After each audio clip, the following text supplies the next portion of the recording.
Buenas noches, compañeras y compañeros, tanto en sus casas como los que nos están asistiendo presencialmente en esta sala de la UGT en nuestras oficinas centrales.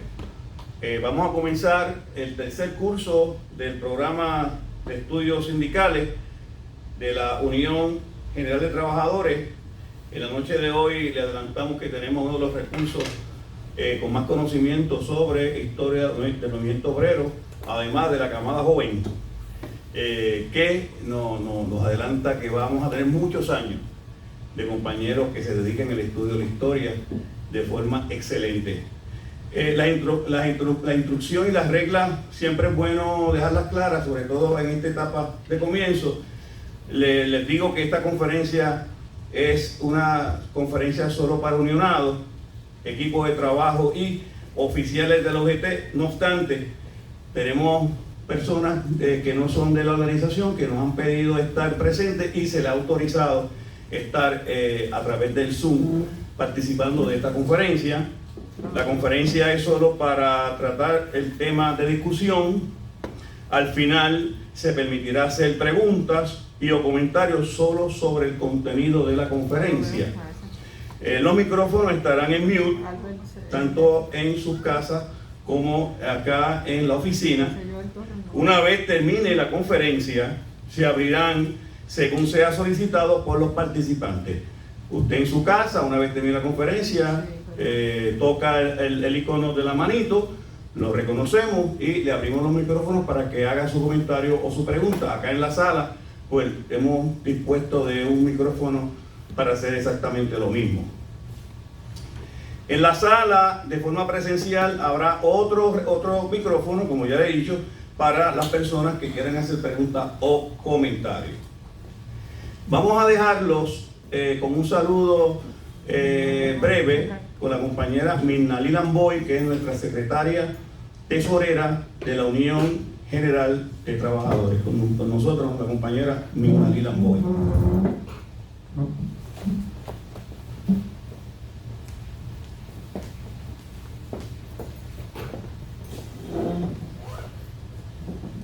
Muy buenas noches a todos y gracias por su presencia, ¿verdad? Por separar un rato y estar con nosotros educándonos, ¿verdad? Le doy la más cordial bienvenida a todos los que nos ven por la plataforma Zoom, a los que están por entrar, ¿verdad? Queremos ser fieles, ¿verdad? En el tiempo, y le doy la más cordial bienvenida a todos. En esta noche, este es el tercer curso del programa sindical. El cuarto es dentro de 2 semanas, así que ha sido un éxito. El primero con el compañero Francisco Moscoso, el segundo fue hace 2 martes atrás con el compañero Félix Córdoba, y hoy tenemos Yari Ríos.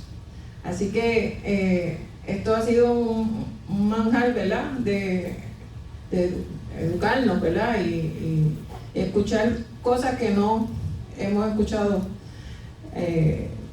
anteriormente, y enriqueciendo nuestra educación. Así que, sin más preámbulos, lo dejo con Benjamín para que presente a nuestro recurso de esta noche. Muchas gracias. Gracias, Mirnalí, y gracias a todos los que nos sintonizan por Zoom, que no habían estado desde el comienzo. Siempre es, un privilegio presentar a un recurso educativo, pero sobre todo cuando se trata de un joven académico como el compañero doctor Yari Ríos. Compañero, esta noche, como decía la compañera tesorera, continuamos el programa de estudios sindicales de nuestra unión. Ya hoy, en el tercer curso, bajo el tema Crisis azucarera, las contradicciones del sindicalismo y el surgimiento de la Confederación General de Trabajadores, mejor conocida como la CGT. En los pasados dos cursos hemos abordado los temas de la introducción a la historia del movimiento obrero internacional y nacional. Ese fue el primer curso de este programa por el profesor, como decía la compañera, don Francisco Pancho Moscoso. Y digo Pancho porque él me dijo siempre, dime Pancho. Estoy cumpliendo con esa tarea. Y luego, hace 2 semanas atrás, abordamos el tema de las primeras organizaciones de trabajadores de Puerto Rico, la Federación Libre de Trabajadores y el Partido Socialista por el profesor Félix Córdoba. Esta noche nos acompaña el profesor Illari Ríos, que posee un doctorado en Historia de la Universidad de Puerto Rico, una maestría en Economía y 2 bachilleratos en Geografía y Ciencias Sociales de la misma universidad. Se desempeña como catedrático auxiliar en el Instituto de Relaciones del Trabajo, mejor conocido como la IRT, de la Universidad de Puerto Rico. Además, es director interino del Departamento de Economía de la Facultad de Ciencias Sociales de la Universidad de Puerto Rico. Su tesis doctoral va muy ligada al tema que va a presentar en la noche de hoy. Se titula La Coalición Republicana Socialista 1933-1940, Plataforma de Gobierno y Legislación para la Economía de Puerto Rico, además de otras publicaciones en revistas académicas sobre la lucha económica, la lucha social y las luchas sindicales de Puerto Rico y otras partes del planeta. Con nosotros el profesor Illari Ríos en la conferencia La crisis azucarera, las contradicciones del sindicalismo y el surgimiento de la Confederación General de Trabajadores.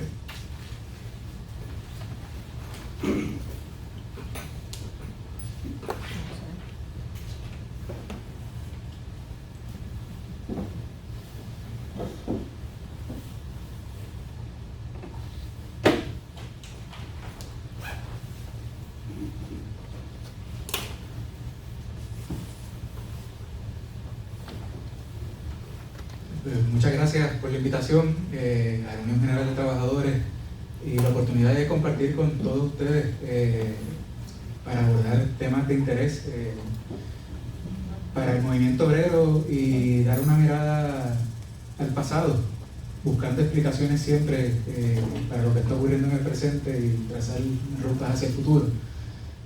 Como señaló Benjamín, me han encomendado abordar el tema de la crisis azucarera, las contradicciones del sindicalismo y el surgimiento de la Confederación General de Trabajadores, y para esos fines pues estaré dividiendo esta presentación en 4 temas. El primero es el contexto histórico, el primero es el contexto histórico, el segundo es la crisis azucarera y las contradicciones del sindicalismo. Luego vamos a hablar sobre las respuestas a la crisis y el nacimiento de la Confederación General de Trabajadores. Y por último, nuevas herramientas de lucha sindical por y para los trabajadores. Cuando hablamos del contexto histórico de la década de los 30, que es fundamentalmente el periodo que vamos a estar examinando el día de hoy, es importante señalar que en esa década de los 30 se caracteriza por una profunda crisis económica que existía en el país y que se agudiza particularmente con la Gran Depresión de 1929.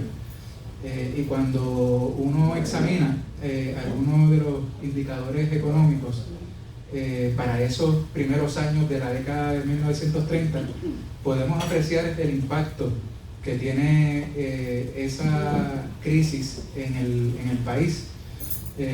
Por ejemplo, el Producto Nacional Bruto, que es un indicador que se utiliza para medir la producción de bienes y servicios en una economía, se redujo aproximadamente 25% en un periodo de 3 años, de 1930 a 1933.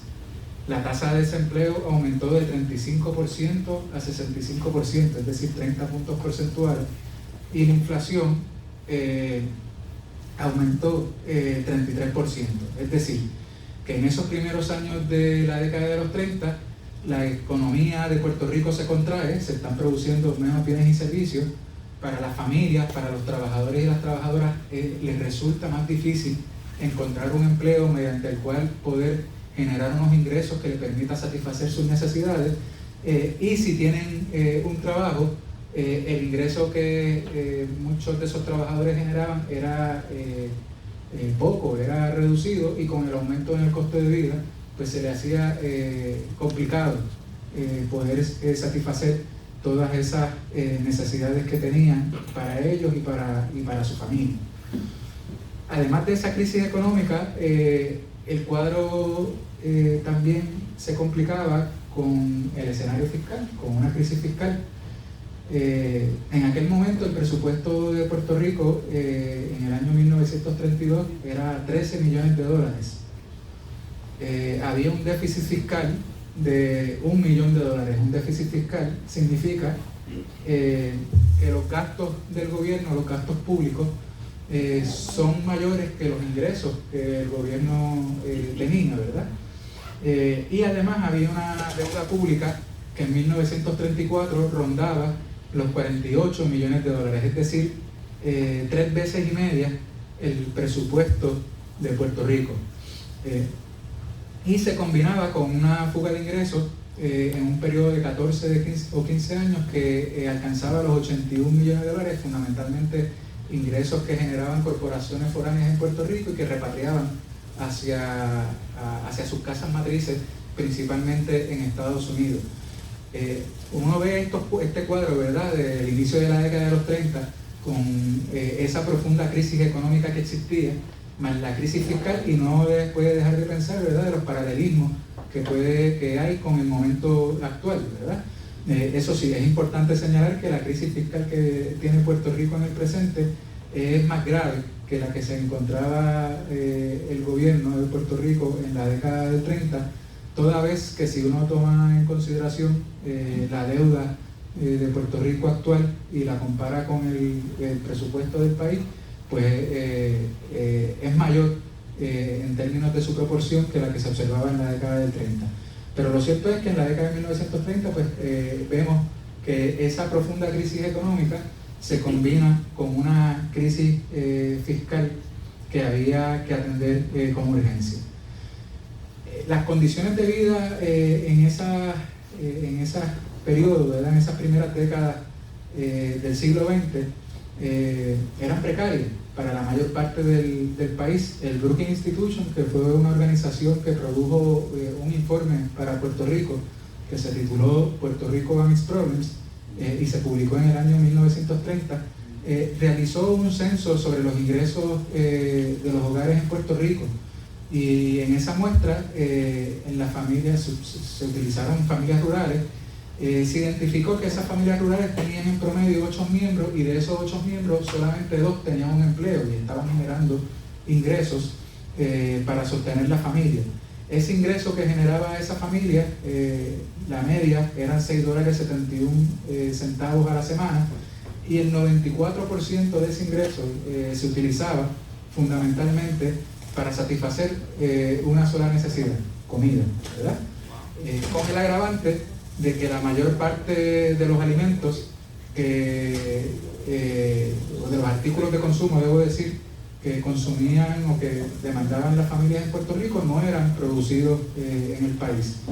Actualmente vemos algo similar, sobre todo con los alimentos que consumimos, donde vemos que una gran parte de esos alimentos son importados, no se producen en Puerto Rico.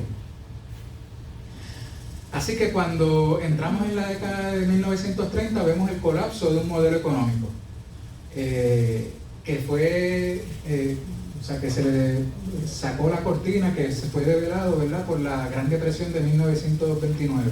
Un modelo económico que se fundamentaba en la especialización en la producción de caña de azúcar, que estaba orientada a esa producción no al mercado interno, sino al mercado externo, donde había una gran concentración de los recursos productivos en unos agentes económicos particulares, sobre todo el recurso tierra, y había precariedad en el mercado laboral y una gran inestabilidad política y social.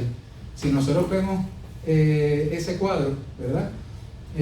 Podríamos decir sin ningún problema, quizás eliminando el primer punto, la especialización en la producción de caña de azúcar, que el resto de las características del cuadro económico, del cuadro social que tenía Puerto Rico a principios de la década de los 30, está presente hoy. Una producción orientada hacia el mercado exterior, una concentración de los recursos productivos, de la propiedad de los recursos productivos, una creciente precariedad en el mercado laboral y una gran inestabilidad política y social en el país. Así que, tomando ya en consideración ese contexto, pasemos a ver qué ocurrió, ¿verdad?, con el movimiento obrero y sobre todo en esa industria que era, digamos, la espina dorsal de la economía durante ese periodo.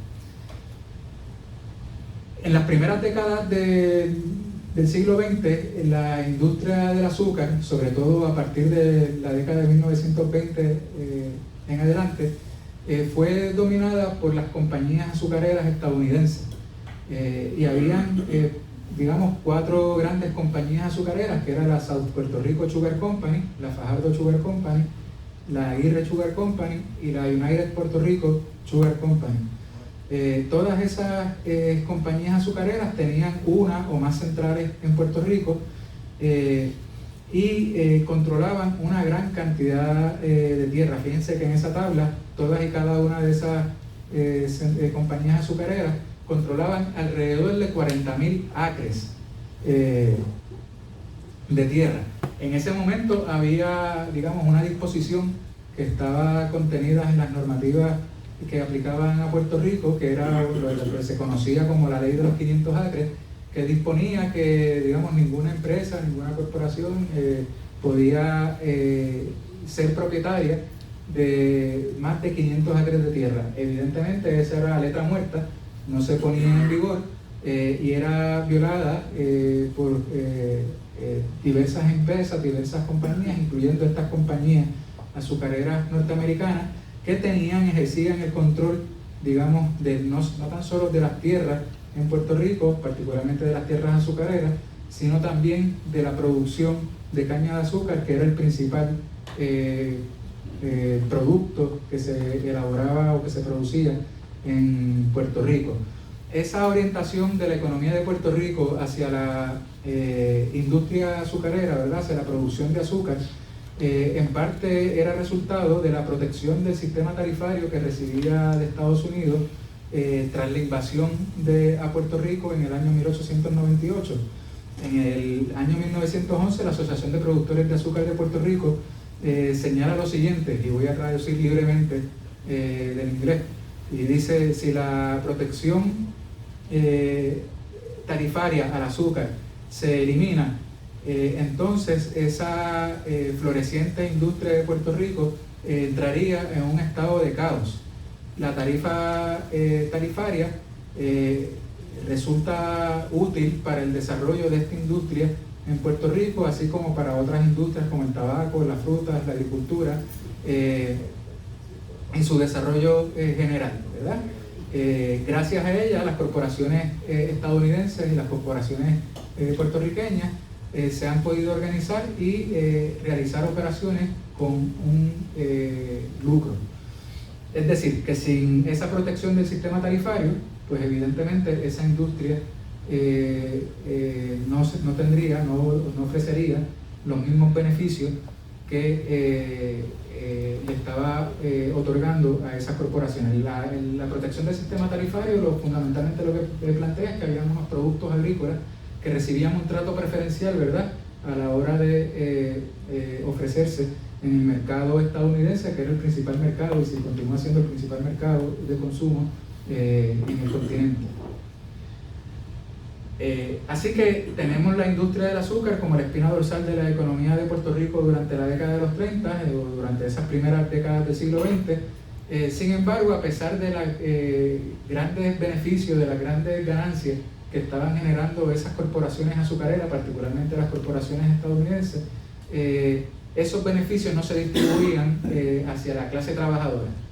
Pues porque las condiciones laborales en la industria azucarera eran en términos generales precarias, ¿verdad? Habían salarios bajos, las plazas de trabajo disponibles eran limitadas y la ocupación usualmente era durante una temporada particular del año.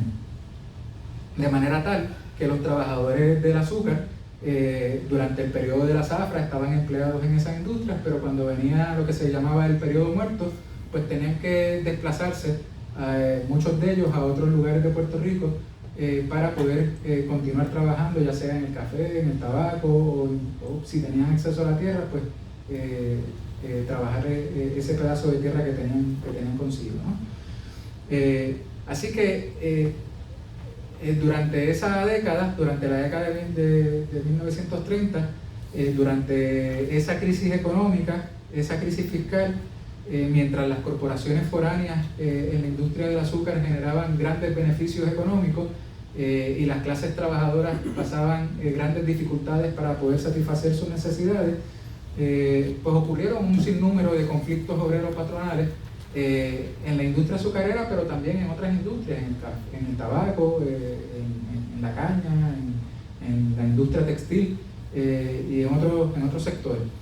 De acuerdo con los informes oficiales que preparaba el Departamento del Trabajo todos los años, entre 1933 y 1940 hubo solamente en la industria azucarera 290 huelgas. No se están tomando en consideración otros conflictos obreros patronales, como pueden ser los paros, ¿verdad? Estos son solamente huelgas que representaban la paralización de la producción por un periodo de tiempo determinado.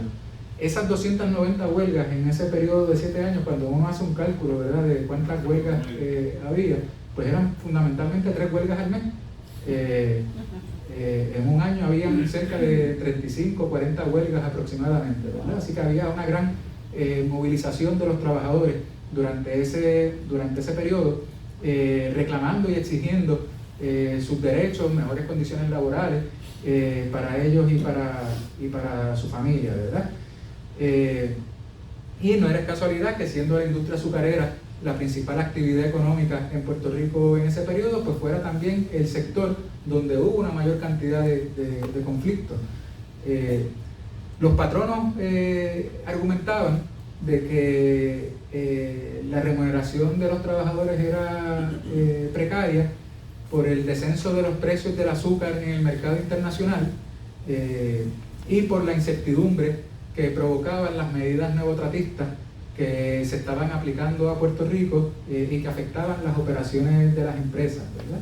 Cuando hablamos de las medidas nuevotratistas hacemos referencia a las diferentes iniciativas que se establecieron en Estados Unidos y en Puerto Rico como producto de lo que se llamó el Nuevo Trato, ¿verdad? Tras el triunfo en las elecciones de 1932 de Franklin Delano Roosevelt, estando presente también la crisis económica en Puerto Rico producto de la Gran Depresión, se adopta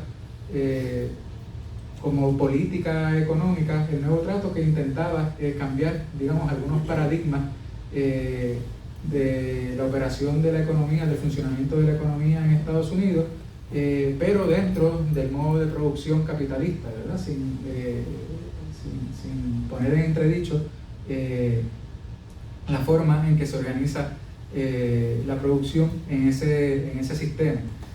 Claro, lo que no decían los patronos como una de las razones por las cuales la remuneración que recibían los trabajadores era precaria es que esos convenios colectivos que se negociaban, en este caso con la Federación Libre de Trabajadores, que era la principal organización obrera que había en Puerto Rico durante esas primeras 3 décadas del siglo XX, eran consistentemente violados, no eran cumplidos por parte de los patronos. Por la dinámica propia, ¿verdad?, de la industria azucarera, allí en ese sector se firmaban convenios colectivos todos los años, cuya vigencia era por el periodo de la cosecha. Una vez terminaba el periodo de la cosecha, para el próximo año, cuando regresara a través de la zafra, pues entonces había que negociar un nuevo convenio colectivo. Así que los conflictos obreros patronales generalmente ocurrían todos los años durante ese periodo.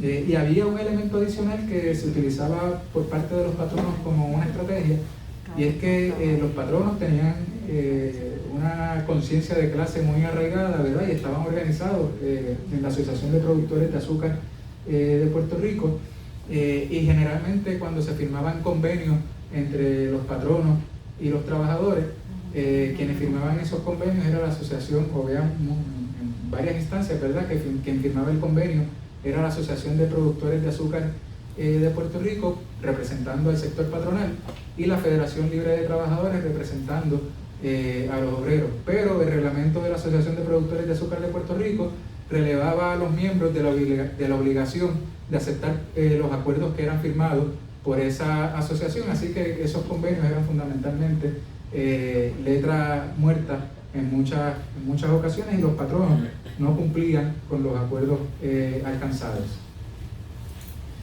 Posiblemente la huelga más importante en la industria del azúcar que ocurrió fue esa de 1933-1934, donde participaron varias decenas de miles de trabajadores en diversos municipios del país, principalmente los municipios costeros, que era donde en términos generales se cultivaba la caña de azúcar. Había algunos municipios del interior que también producían caña, pero la mayor parte se encontraban en las costas, ¿verdad? Y para finalizar ese conflicto, la Federación Libre de Trabajadores firmó un acuerdo con la Asociación Productores de Azúcar de Puerto Rico sin tener el aval de los trabajadores. Y los obreros no aceptaron ese acuerdo, pues no satisfacía sus exigencias, particularmente un aumento razonable en los salarios. Es decir, que la FLT negoció un convenio, digamos, sin contar con el apoyo, sin contar con el aval de los trabajadores, por lo que entonces los trabajadores decidieron continuar con la huelga y hacer caso omiso a ese acuerdo que se alcanzó entre la FLT y la Asociación de Productores de Azúcar, sintiéndose traicionado por la organización sindical y por el Partido Socialista, que era el brazo político de la FLT, ¿verdad? Y que en ese momento histórico, en la década del 30, particularmente entre 1933 y 1940, el Partido Socialista compartía con el Partido Unión Republicana el control sobre las instituciones de gobierno, específicamente sobre la oficina del comisionado residente, que era Santiago Iglesias Pantín, el principal dirigente obrero de la Federación Libre de Trabajadores.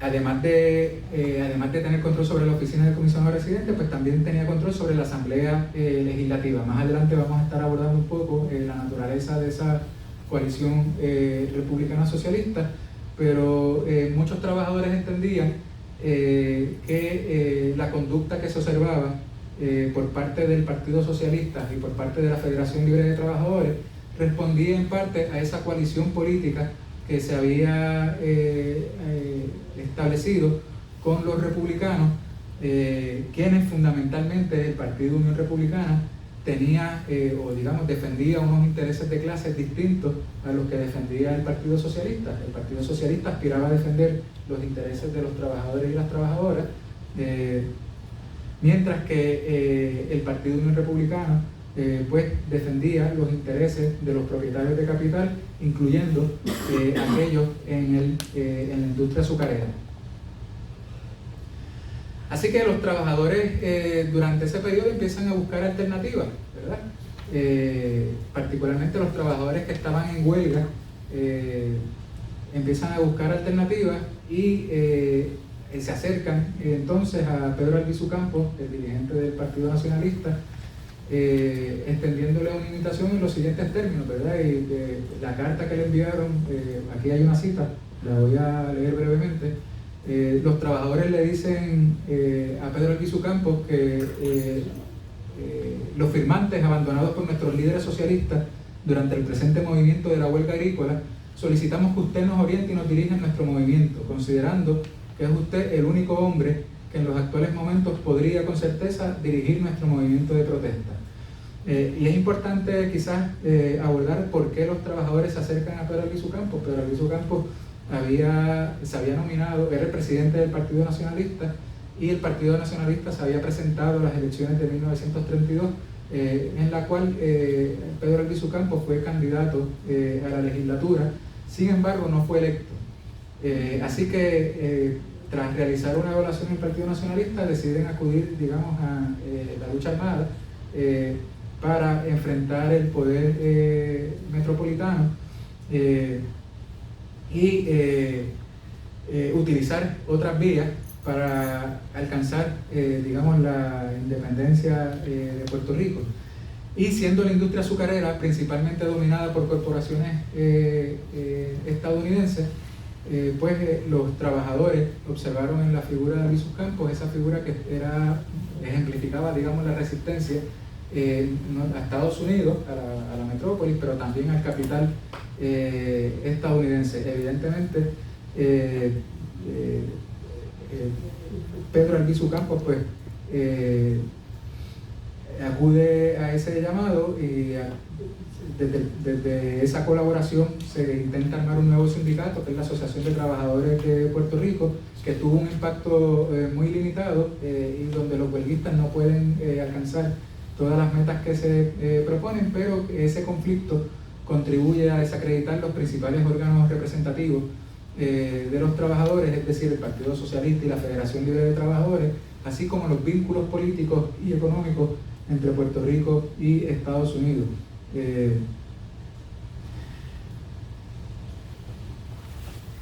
Entonces vamos a ver cuál es la respuesta a la crisis y el nacimiento de la Confederación General de Trabajadores. En ese momento, bueno, los trabajadores se acercan al Partido Nacionalista y a la figura de Pedro Albizu Campos, pero también estaban ocurriendo otras iniciativas, ¿verdad? Durante ese periodo, poco después de la huelga del azúcar de 1933-34, se funda el Partido Comunista. Y dentro del Partido Socialista también, digamos que hay diferentes sectores que buscan organizarse. Entre ellos había un grupo que se llamaba Oposición Socialista.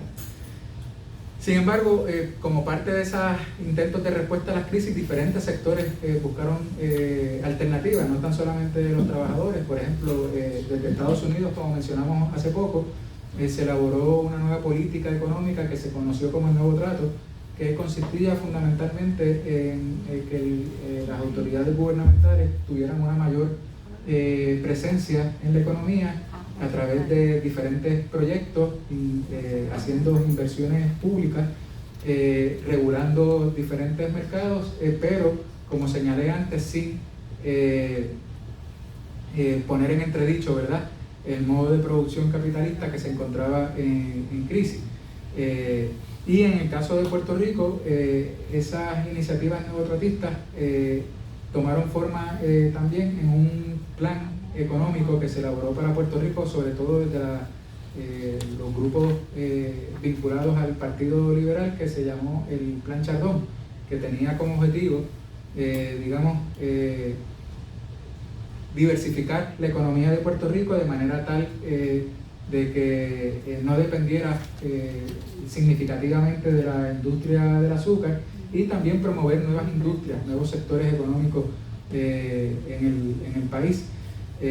Por otra parte, la coalición republicana socialista, que estaba en control de la Asamblea Legislativa y de la oficina del comisionado residente, desde el punto de vista de la administración pública, promovió lo que se llamó la política de la paz industrial, tratando de articular propuestas que pudieran satisfacer los intereses, que pudieran satisfacer de manera simultánea los intereses de los trabajadores y los intereses de los propietarios de capital. Y por otra parte, pues los trabajadores, decepcionados con las organizaciones que en las últimas décadas habían estado representando sus intereses, el Partido Socialista y la Federación Libre de Trabajadores, buscan nuevas herramientas para la lucha sindical. Nosotros vamos a abordar durante la noche de hoy específicamente las gestiones que se hacen desde la coalición republicana para promover la paz industrial en Puerto Rico, y la búsqueda de nuevas herramientas por los trabajadores para la lucha sindical, toda vez que entendían que las herramientas existentes no estaban cumpliendo con sus propósitos. La coalición republicana socialista, como les dije, estaba en control de la Asamblea Legislativa en aquel momento. La figura del gobernador no era electa por el pueblo de Puerto Rico, todavía en aquel momento la figura del gobernador era nombrada por el presidente, designada por el presidente de Estados Unidos.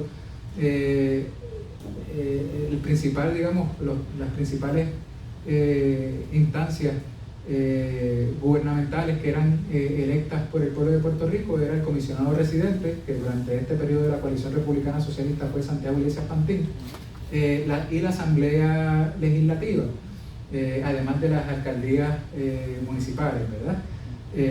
Pues la coalición republicana socialista, que estaba constituida por el Partido Unión Republicano y el Partido Socialista, que representaban grupos sociales distintos con intereses contrapuestos, como señalé, el Partido Socialista aspiraba a representar a los trabajadores, mientras que el Partido Unión Republicano representaba los intereses de los propietarios de capital. Esa coalición logró triunfar en las elecciones de 1932 y en las elecciones de 1936, teniendo control sobre la Asamblea Legislativa y departamentos gubernamentales por un periodo de 8 años, entre 1933 y 1940. Y durante ese periodo de tiempo, la política laboral de la coalición republicana socialista fue la paz laboral, ¿verdad? Ahora bien, cuando uno mira esos programas de gobierno del Partido Socialista y del Partido Unión Republicana, observa que hay unas diferencias en términos de las propuestas económicas. Por ejemplo, con respecto a la ley de los 500 acres, el Partido Unión Republicana estaba en contra de esa limitación que estaba establecida en Puerto Rico, ¿verdad? Mientras que el Partido Socialista apoyaba que se aplicara esa normativa para que se redistribuyeran las tierras entre los trabajadores. Con respecto al sistema contributivo, el Partido Unión Republicana proponía reducir los impuestos a los dueños de capital, algo que se ha estado haciendo en Puerto Rico desde hace algún tiempo y que se ha acentuado recientemente con diferentes leyes. Pienso, por ejemplo, en la Ley 22, que ahora está dentro de la Ley 60, que otorga un trato contributivo preferencial a individuos con cierto nivel de riqueza acumulada. Mientras que el Partido Socialista proponía aumentar los impuestos a los dueños de capital.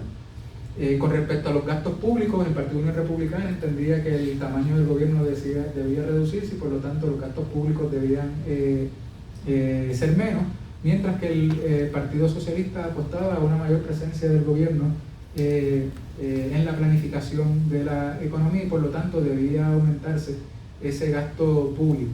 Sobre las utilidades públicas, el Partido Unión Republicana proponía o favorecía que estuviesen en manos privadas los servicios de agua, los servicios de energía eléctrica, etcétera, mientras que el Partido Socialista proponía nacionalizarlo. En aquel momento habían en Puerto Rico por lo menos 3 compañías de energía eléctrica, todas estaban en manos privadas.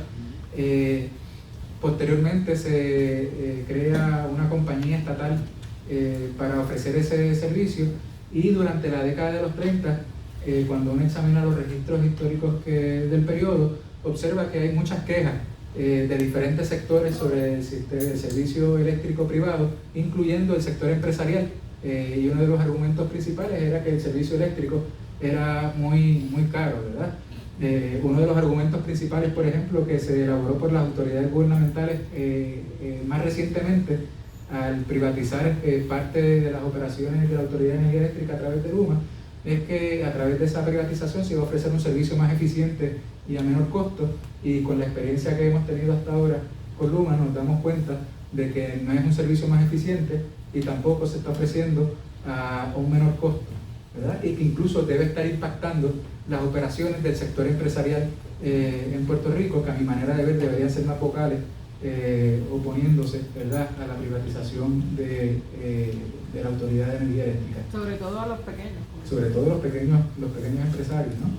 Y por último, en torno al mercado laboral, el Partido Unión Republicana proponía la flexibilización del mercado laboral. Eso significa la reglamentación y el menoscabo de derechos a los trabajadores, mientras que el Partido Socialista apoyaba la reglamentación. En tiempos recientes, durante la crisis económica en Puerto Rico y la crisis fiscal, hemos visto cómo se han menoscabado derechos de los trabajadores en el sector público, pero además en el sector privado, particularmente en el sector privado a través de la Ley 4 del 2017, que es la ley de la reforma laboral, que se ha presentado diversa legislación en el último año para intentar revertir de manera parcial o de manera total esa legislación.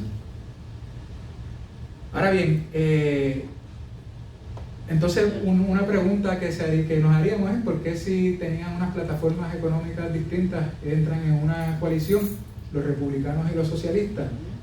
Había un denominador común y era que el liderato de ambos partidos favorecían la anexión de Puerto Rico hacia Estados Unidos, ¿verdad? Había un elemento ideológico con respecto al estatus.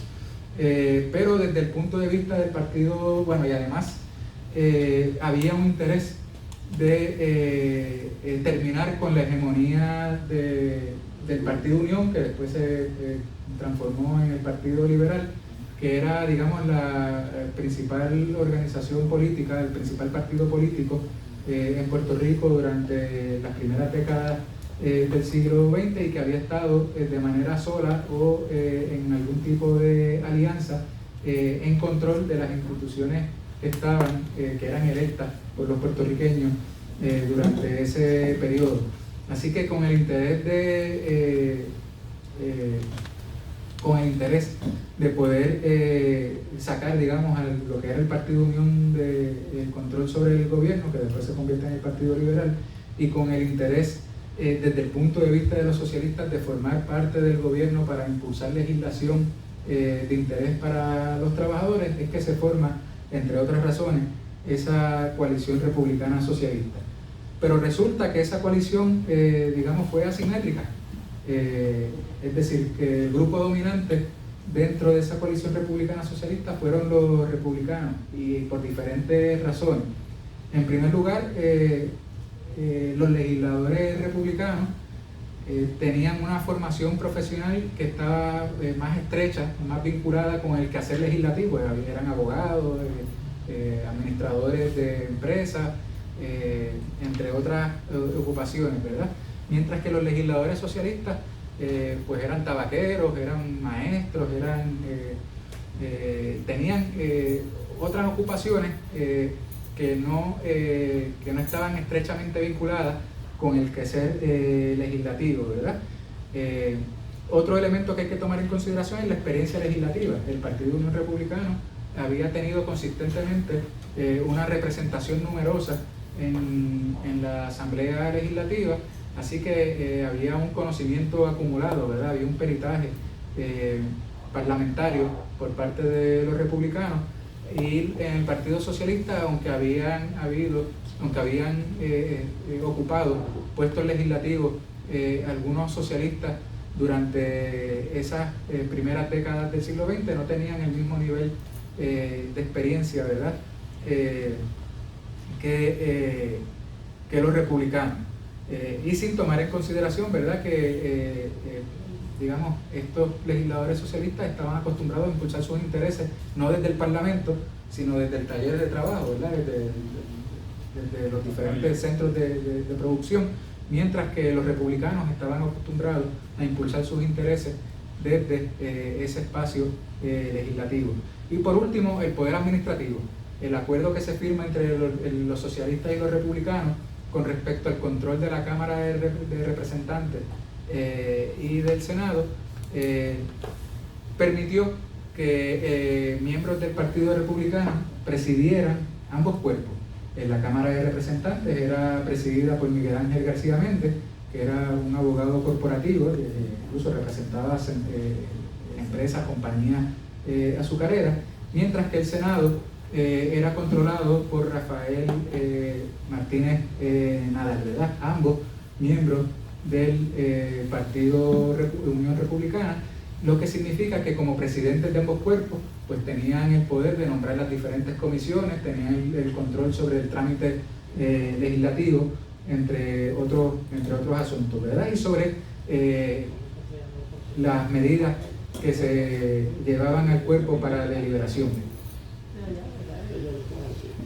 Como señalé previamente, la coalición republicana socialista adoptó como política laboral la cooperación entre trabajadores y propietarios de capital para fomentar la paz industrial.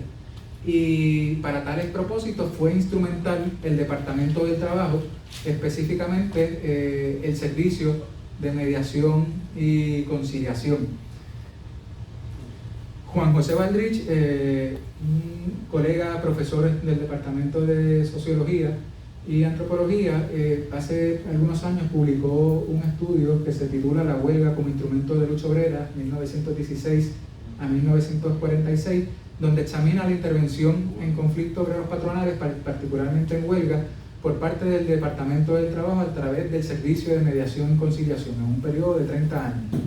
Y de acuerdo con los informes, Baldrich observa que de acuerdo con los informes producidos por el Departamento del Trabajo, más del 70% de las huelgas en las que intervino fueron resueltas de manera favorable para los trabajadores. Es decir, el Departamento del Trabajo, al producir esos informes, evalúa cuál fue el resultado de ese conflicto obrero-patronal y concluye que de cada 10 huelgas, 7 eran resueltas a favor de los trabajadores.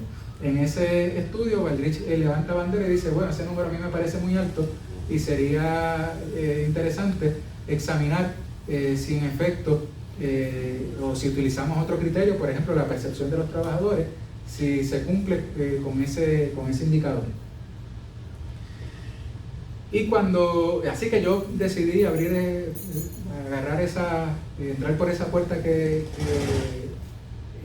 abrió el profesor Baldrich, y decidí estudiar los conflictos obreros patronales en Puerto Rico durante la década del 30, específicamente durante la coalición republicana socialista. Y en efecto, cuando uno ve ese indicador en función de el resultado que señala el Departamento del Trabajo, sobre el 70% de los conflictos obreros patronales se resuelven a favor de los trabajadores. Y resulta que las características que tienen esos conflictos que son más exitosos de acuerdo al Departamento del Trabajo son las siguientes. Primero, que estaban constituidos por la principal fuerza de trabajo de la época en Puerto Rico, es decir, por obreros agrícolas de la industria del azúcar. En segundo lugar, que esas huelgas, esos trabajadores que hayan sido exitosos en esas huelgas, se movilizaban por violaciones al contrato social o por razones económicas, es decir, un aumento en los salarios, o digamos algún derecho que entendían se estaba violentando, ¿verdad? El principal mecanismo que utilizaron como presión esos trabajadores fue la huelga, y la participación en esos conflictos laborales que eran exitosos era masiva. Así que eso un poco demostraba que entre mayor movimiento hubiera de los trabajadores, entre más numeroso fuera esa participación, más numerosa fuera esa participación de los trabajadores en los conflictos, más probabilidades de éxito tenían. Ahora bien, como les dije, yo decidí examinar algunos conflictos donde el Departamento del Trabajo decían que habían sido resueltos favorablemente para los trabajadores, a ver si era cierto. Y encontré unas citas que me parece que ejemplifican esa política de la paz industrial en esos conflictos. Tomé un conflicto en la industria de la aguja, un conflicto en la industria del azúcar y un conflicto en los puertos. El conflicto de la industria de la aguja fue en el año 1933, y en ese entonces William López, que era comisionado interino del trabajo, le envía una carta a Pascuala Figueroa, que era una dirigente una dirigente obrera, ¿verdad?, en la industria de la aguja, y le dice lo siguiente William López a Pascuala Figueroa: habiendo recibido información de que los patronos están violando los términos del convenio provisional, es conveniente que investigue e informe sobre casos específicos. Mujeres organizadas deben ser informadas de que cualquiera que sean las circunstancias no deben abandonar el trabajo. Toda reclamación será tramitada sin dilación y haremos que los patronos cumplan los términos del convenio. El gobernador está interesado en que la paz industrial no se altere en ningún sentido y el trabajo organizado debe dar sensación de responsabilidad pública, ¿verdad?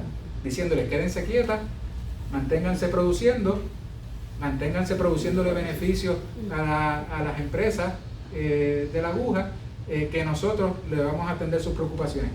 En la mayor parte de los casos, las trabajadoras quedaban insatisfechas con cómo el gobierno atendía sus preocupaciones.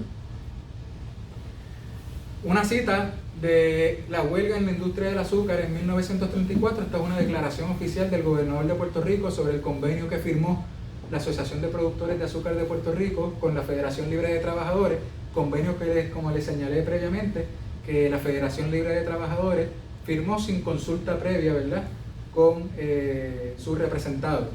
El gobernador de entonces, en estas declaraciones oficiales, dice lo siguiente: el convenio firmado contiene principios fundamentales de gran importancia que influirán decisivamente en la fácil solución de las dificultades que entre el capital y el trabajo puedan suscitarse en el porvenir en Puerto Rico.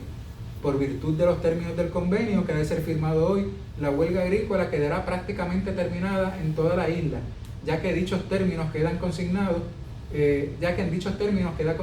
un gran número de demandas de los trabajadores agrícolas solicitadas por sus legítimos representantes. Pues resulta que los trabajadores agrícolas le hicieron caso omiso a sus legítimos representantes y continuaron con el conflicto huelgario, que no se terminó, según había estado informando públicamente el gobernador de Puerto Rico.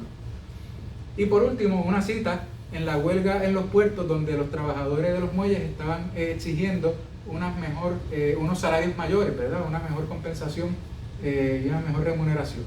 Y esta cita es de Luis Villaronga, presidente de la Comisión de Mediación y Conciliación, a los dirigentes obreros que estaban en la negociación colectiva. Y Luis Villaronga le dice lo siguiente: los obreros no deben fijarse en la cuestión de la centavería, lo que deben fijarse es en el respaldo moral que han tenido. Eso es bastante. Así se lo dijo a ustedes el propio comisionado del trabajo. El dinero no debe dejar que ustedes adopten actitudes intransigentes. Esperamos de los obreros el gesto cordial para salir de esto, ¿no? Parece que los obreros, para poder comer, les bastaba con el respaldo moral y no necesitaban salarios más altos. Esa política de la paz industrial fracasó, porque cuando uno examina cuál es la percepción de los trabajadores con respecto a esa política laboral, pues se da cuenta que los trabajadores estaban insatisfechos con los acuerdos alcanzados o con la negociación que se estaba llevando a cabo, ¿verdad? Esa política laboral de la paz industrial que buscaba promover el orden y la estabilidad, ¿verdad? Dos palabras que hemos escuchado frecuentemente a través de los años, ¿no? Que Puerto Rico es un país de ley y orden, que sabemos que aplica a unos y a otros no. Esa política laboral de la paz industrial que buscaba promover el orden y la estabilidad era de un gobierno que era compartido, como dije, por dos partidos políticos que representaban a grupos que pertenecían a clases sociales distintas con intereses económicos que eran diferentes. Los trabajadores que participaron en estos conflictos obreros patronales tenían unas percepciones distintas a las del comisionado del trabajo sobre la efectividad de la política laboral de la paz industrial. Estoy haciendo referencia a los tres casos que mencioné ahorita, ¿verdad?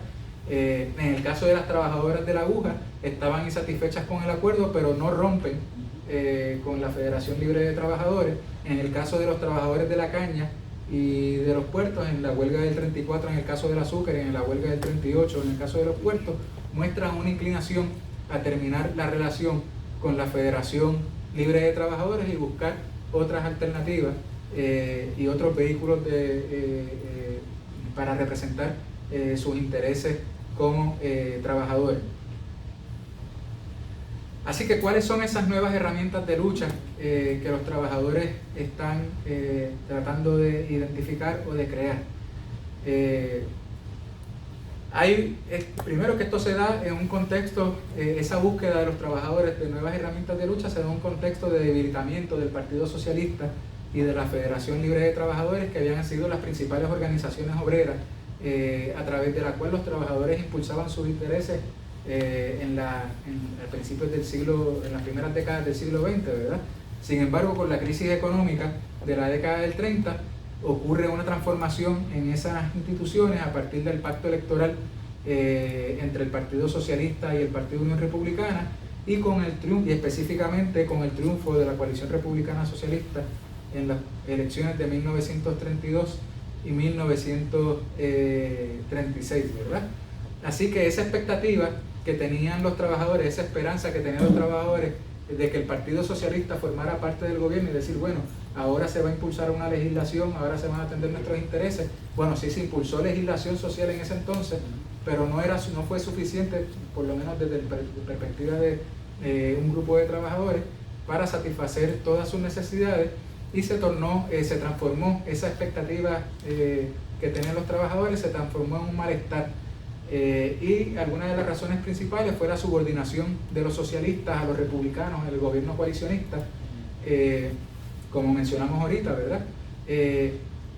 Y por otra parte, la política laboral de la paz industrial de la Federación Libre de Trabajadores y del Partido Socialista, que no era otra cosa de tratar de llegar a un acuerdo con los propietarios de capital en menoscabo de los intereses de la clase obrera. Y hubo además dos conflictos obreros patronales que fueron fundamentales para el deterioro de las relaciones de los trabajadores con el Partido Socialista y la Federación Libre de Trabajadores, que fue, como señalé, la huelga del azúcar de 1933-34 y la huelga de los puertos de 1938. Hay otro elemento que se debe mencionar en ese debilitamiento del Partido Socialista y la Federación Libre de Trabajadores, y es que además de lo que hemos estado mencionando, hubo dirigentes y funcionarios gubernamentales socialistas que fueron señalados por corrupción, incluyendo la apropiación de fondos públicos, ¿verdad? Así que mientras muchos trabajadores se les hacía muy difícil satisfacer sus necesidades, ¿verdad? Porque la compensación que recibía no era suficiente en el trabajo que estaban realizando, habían dirigentes socialistas, funcionarios gubernamentales que estaban aprovechándose de su posición para beneficio privado. Y además de eso había, digamos, una pugna interna en estas organizaciones. Por ejemplo, en el Partido Socialista, más de una decena de dirigentes fueron expulsados tras acusaciones de deslealtad y traición, porque habían estado realizando denuncias públicas de corrupción y estaban organizando grupos dentro del partido para impulsar políticas distintas a la oficial. Así que en esa búsqueda de alternativas es que se crea o surge la Confederación General de Trabajadores, ¿verdad?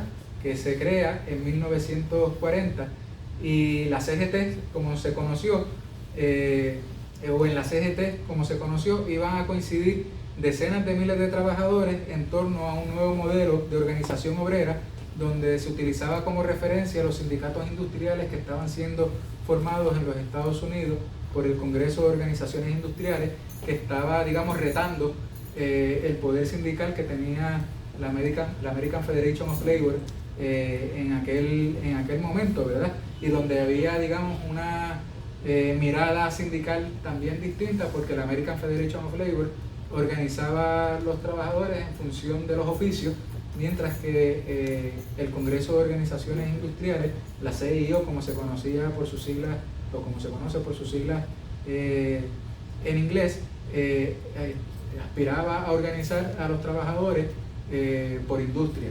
Algo similar ocurría en Puerto Rico, ¿verdad? Y mientras la Federación Libre de Trabajadores organizaba a los trabajadores por oficio, la Confederación General de Trabajadores deseaba organizar a los trabajadores por industria, y era parte de las dinámicas que se estaban dando en la economía en aquel momento, con la incorporación de nuevas tecnologías al proceso de producción, que provocaba un aumento en la escala de la elaboración de bienes y servicios por parte de las corporaciones, un aumento en el tamaño de las corporaciones de aquel entonces. Pues entendían el Congreso de Organizaciones Industriales y la Confederación General de Trabajadores que era más efectivo organizar los trabajadores por industria y no por oficio. Es decir, cuando decimos organizar los trabajadores por industria, es que dentro de esa misma organización pueden haber trabajadores que ejercen diferentes oficios, ¿verdad? Y que se van a ver beneficiados de los logros que alcance el sindicato. La CGT se funda en 1940 con 42 uniones que representaban aproximadamente 32.000 trabajadores. Entre esas uniones estaba la Asociación de Choferes, que fue uno de los grupos más activos en la fundación de la Confederación General de Trabajadores, y que la Confederación General de Trabajadores se funda, me parece que es en marzo de 1940, si no me equivoco, antes de las elecciones de ese año. La Asociación de Choferes celebra en enero de 1940 su congreso anual, donde determina crear una comisión para que impulse la creación de una nueva Central General de Trabajadores como alternativa sindical a la FLT. En esa asociación de choferes era bien interesante porque habían dirigentes del Partido Comunista que se había fundado a mediados de la década del 30, pero también tenía estrechos lazos con el Partido Popular Democrático, que recién se había fundado en 1938 como producto de una división interna que ocurre en el Partido Liberal. De hecho, es importante señalar que al terminar esa década de 1930, en Puerto Rico ocurre un vacío de poder. Habían tres partidos principales al iniciar la década, que era el Partido Liberal, el Partido Unión Republicano y el Partido Socialista. Y en cada uno de esos partidos ocurren, conflictos internos que provoca su división, ¿verdad? Y además de eso hay un vacío de poder porque figuras principales de estos partidos fallecen. Por ejemplo, Santiago Iglesias Pandín en el Partido Socialista, Rafael Martínez Nada en el Partido Unión Republicano, y bueno, Antonio Barceló en el Partido Liberal, que entonces hay un vacío de poder que viene a ser ocupado por el Partido Popular Democrático y con la figura también de Luis Muñoz Marín. Esta asociación de choferes, que como les dije tenía vínculos, tenía dirigentes que provenían del Partido Comunista, tenía dirigentes que estaban militando en el Partido Popular Democrático. En las elecciones de 1940, 6 miembros de la Asociación de Choferes son electos legisladores por el Partido Popular Democrático. La CGT llegó a agrupar casi 380 uniones y representó aproximadamente 150.000 trabajadores. Sin embargo, a partir de la segunda mitad de la década de 1940, el Partido Popular toma un giro en su política económica, provocando un distanciamiento de un sector del movimiento obrero que estaba dentro del Partido Popular Democrático, y fisuras al interior de la CGT, donde que provoca que se divida y se mantenga un grupo vinculado con el Partido Popular Democrático y otro grupo de manera independiente. Ese giro en la política económica pues fue promover la industrialización de Puerto Rico, fomentando la inversión de capital foráneo. Interesaba, promover un cambio en la estructura económica del país, una transformación de una economía agraria a una economía industrial, que lo logró, ¿verdad? Sin embargo, no rompió con esa dependencia al capital foráneo que había, diversificando, la producción, sino poniendo, fundamentalmente todos los huevos en una misma canasta.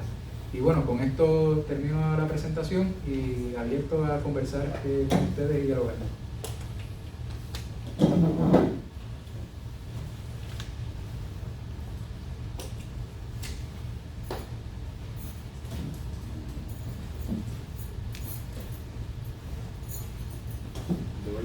No te vayas lejos, Yari. Que yo lo que vengo es a sembrar un poco de discordia para que podamos abrir la discusión. Hay algo sumamente interesante cuando sumamos las tres charlas o las tres conferencias que hemos desarrollado en nuestro círculo de estudio, en nuestro proyecto de estudios sindicales, y quizás los datos en la forma en que nos los ha presentado el profesor Illari nos hacen evidente un hecho que yo quisiera preguntarlo desde la perspectiva del estudiante, y es el siguiente. Luego de cada una de los desarrollos de las organizaciones obreras y de las centrales obreras que han tenido los trabajadores, luego de cada uno de los periodos históricos que hemos examinado, asumo que hay un vacío donde no se transmite a la próxima generación el contenido de las experiencias que acumularon los trabajadores que acaban de dejar atrás un agrupamiento político y un agrupamiento sindical.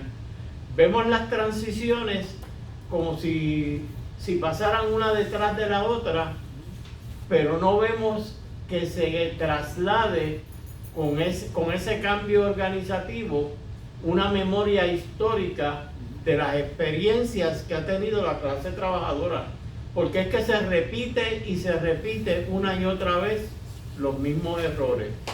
La confianza, la sobreconfianza en las formaciones políticas, las diferencias, la falta de un elemento integrador dentro de las estructuras sindicales y un norte claramente definido, no por los intereses individuales de la clase obrera, sino por los intereses del capital.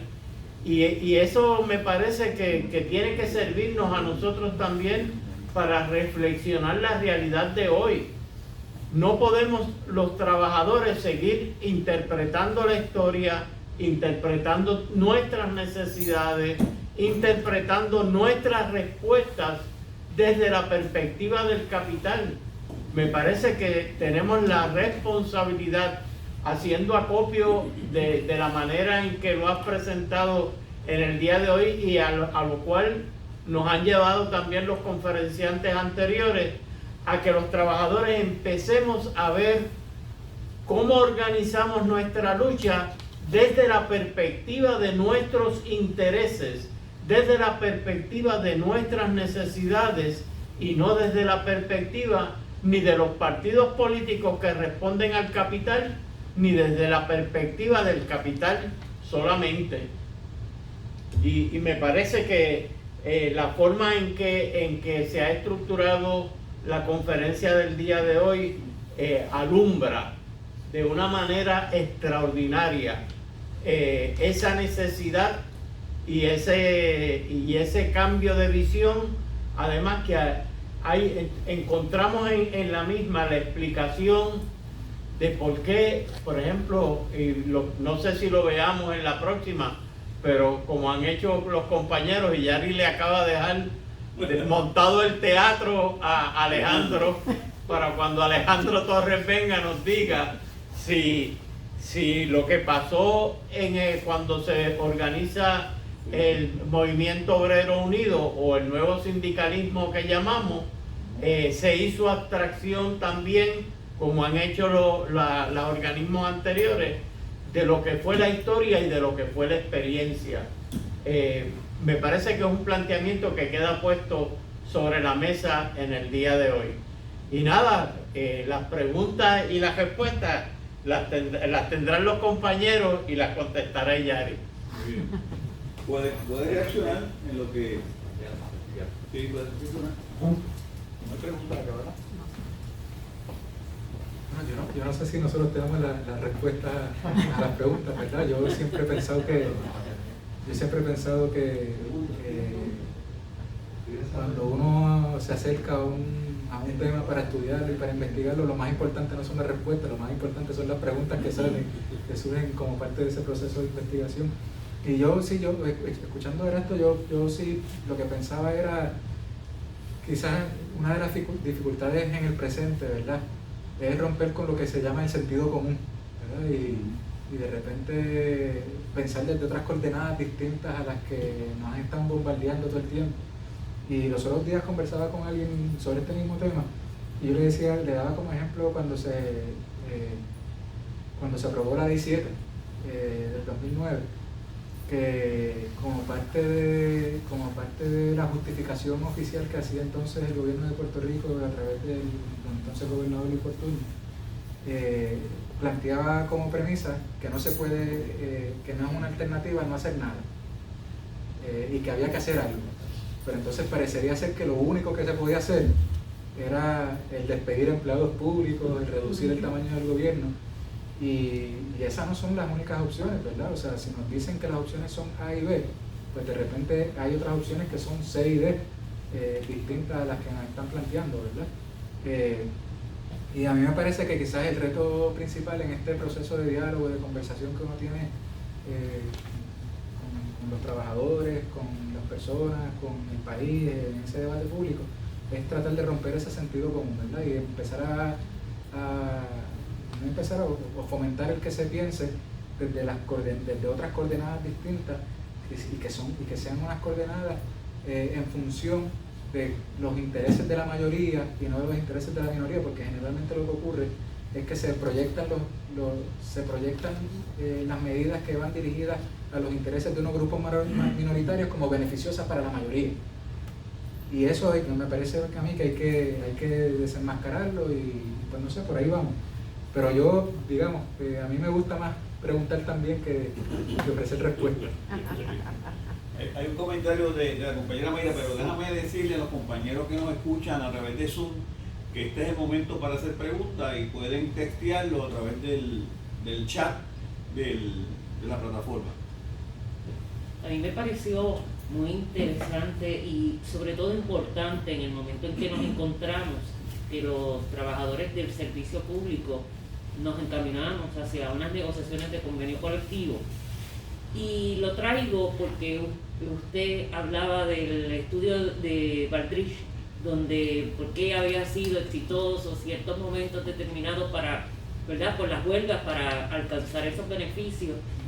Y hay una particularidad que lo hemos visto a través de la historia, y es que las manifestaciones tienen que ser masivas, hay que unirse, hay que tirarse todos en conjunto por el mismo fin, como clase trabajadora. Y es cierto, hay que deconstruir para volver a construir y tener una nueva visión de lo que es la clase trabajadora. Así que ese elemento es muy importante para el momento donde nos encontramos actualmente, principalmente en el sector público, encaminándonos hacia una negociación en cada agencia. Sí, yo estoy de acuerdo y pueden haber diferencias de criterio, ¿verdad? Pero establecer unos elementos mínimos en común que permitan alcanzar ese objetivo por parte de los trabajadores. Lo otro que pensaba cuando mencionabas eso y sobre la efectividad de las luchas masivas, nosotros, en el contexto de la sociedad civil tenemos dos experiencias recientes en el siglo XXI. Uno es la lucha contra la Marina en Vieques y el otro es el verano del 19. Y en ambos eventos que eran multitudinarios, la gente asistía no por un mismo objetivo, tenían diferentes objetivos, pero coincidían en una misma meta, ¿verdad? En el caso de la lucha contra la Marina en Vieques, allí participaron sectores ambientalistas, habían sectores políticos, habían sectores religiosos, unos promoviendo la paz, otros promoviendo la protección del ambiente, otros en contra de la presencia de Estados Unidos en Puerto Rico, pero todos tenían en común que era que la Marina se fuera de Puerto Rico, ¿no? Y lo mismo ocurrió en el verano del 19, la gente que iba allí iba por diferentes razones, pero todos estaban de acuerdo en que debía renunciar Ricardo Rosselló como gobernador, que bueno, que yo pienso que eso no era suficiente, ¿verdad? Que tenía que ocurrir cosas mucho más profundas que esas, pero pienso que era importante, ¿no? Era importante como un logro, era importante no por la salida misma de Ricardo Rosselló, sino como un logro para el país, de que lo que se puede hacer si nos unimos y movilizamos, podemos alcanzarlo y lograr unas cosas que uno pensaría que no son posibles, ¿verdad? O que son poco probables. ¿Alguna pregunta en sala? Alejandro. Sí, creo que tiene que ser allá. Tiene que ser aquí para que te vea el compañero que está en su casa. Vamos a una pregunta por Alejandro, acá en sala.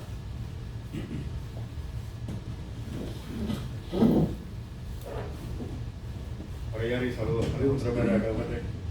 Quería preguntar sobre el impacto de la migración en los procesos de formación y de organización de los trabajadores, ya que en los años 30 debido a la crisis económica también hubo mucha migración. En los años 50, en esta última década hemos visto eso, y hemos visto también los grandes retos del sector obrero para organizar en medio de una crisis demográfica que implica casi una quiebra demográfica, en el que muchos trabajadores se van, y entonces las posibles bases que tú podías tener para seguir organizando y acumular más personas se ven de alguna forma interrumpidas. Otra cosa que me gustaría traer como comentario es que sería interesante observar las proporciones de fuga de ingresos por causa de repatriación de ganancias y la proporción de personas que migran, si hay alguna correlación entre el incremento en las fugas de ingresos y las personas que se van de Puerto Rico, porque hay un discurso que establece que a través de la atracción de inversión por invitación, ¿verdad? Pues se va, de alguna forma se va a ensanchar y se va a hacer más robusta la economía de Puerto Rico, lo que vemos es que más gente a lo mejor se está yendo. Sería interesante comparar esos datos.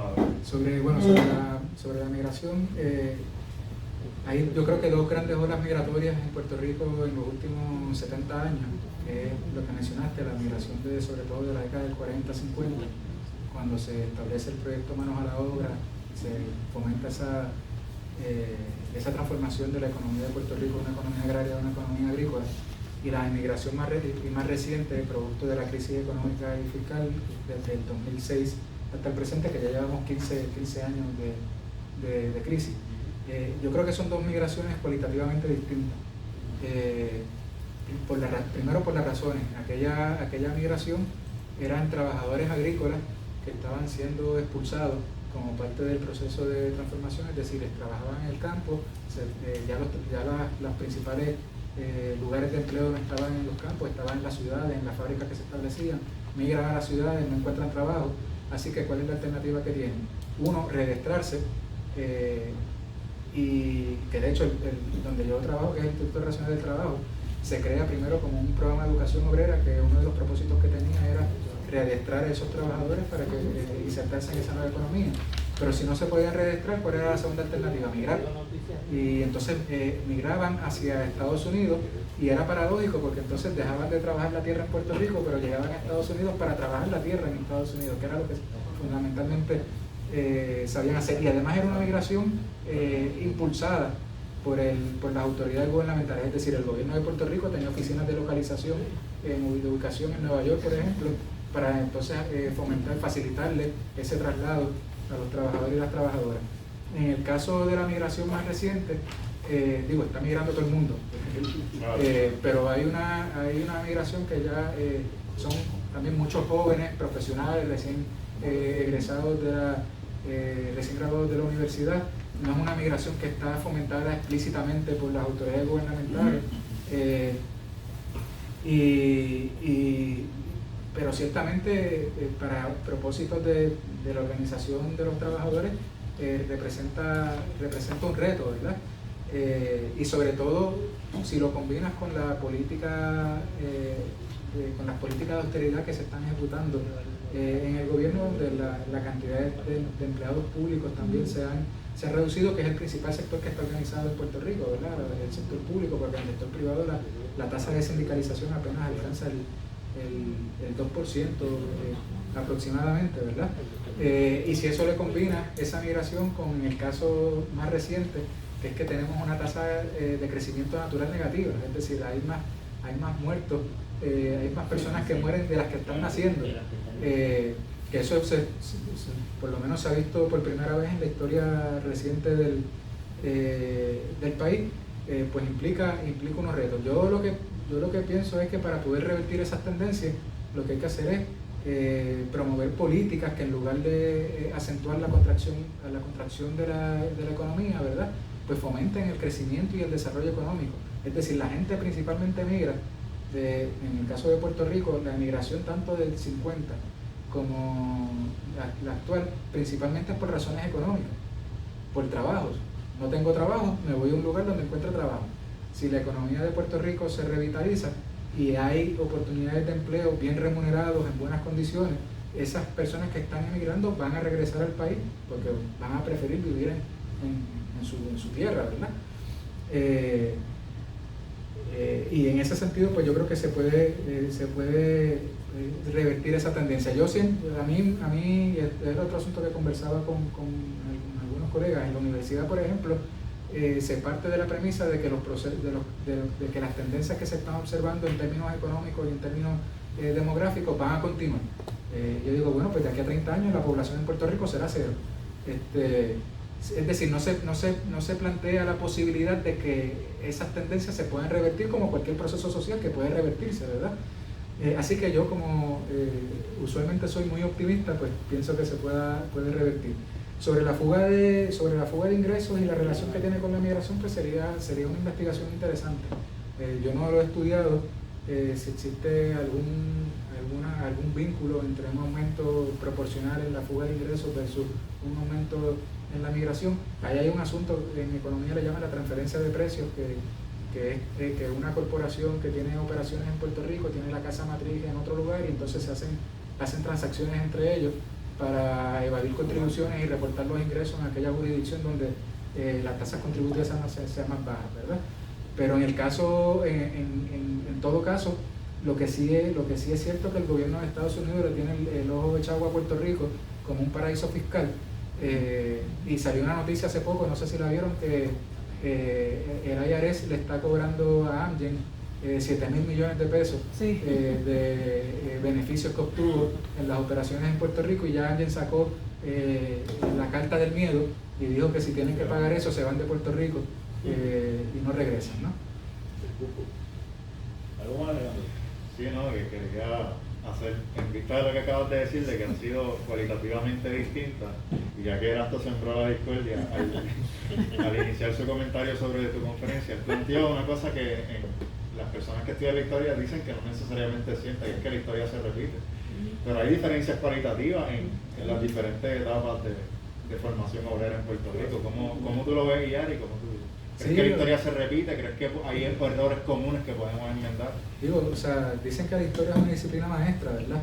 Pero ciertamente cada digamos, momento histórico tiene sus particularidades. Uno puede observar unas tendencias, uno puede observar unos procesos, pero ciertamente, a pesar de haber similitudes en esos procesos históricos, también hay unas diferencias que se deben tomar en consideración a la hora de analizar. Fíjese, hay una similitud, ¿verdad? Y hay una preocupación en el movimiento obrero actual, y es lo que usted señalaba cuando hacía los 3 estudios de que habían casos que no habían sido muy exitosos, y era la posición oficial del gobierno asumida, obviamente, en pro y en beneficio de la clase que era la que tenía ¿verdad? El capital, el que manejaba el capital. Pero por donde vamos es que también debe de ahí salir una exhortación al movimiento sindical en general, de tener mucho cuidado con las posiciones que asume el gobierno en relación a los procesos que vamos a estar llevando, y no asumir una posición oficialista, sino asumir la posición que tiene que siempre asumir los sindicatos en Puerto Rico, que es la defensa férrea de los derechos de los trabajadores. Sí, yo estoy de acuerdo con eso. Yo creo que el propósito de las organizaciones obreras es defender los intereses de los trabajadores y mantener una mirada crítica a los planteamientos que se hace desde la oficialidad. Después de todo, son gobiernos el gobierno de Puerto Rico está montado sobre un modo de producción capitalista que está organizado en función de los intereses de una minoría, que son los dueños de capital. Por eso le llaman el sistema capitalista, ¿verdad? Y el interés es pues representar no los intereses de la minoría por parte de las organizaciones obreras, sino representar los intereses de los grupos mayoritarios, que es la clase trabajadora. Gracias. Sí, vamos a ir cerrando.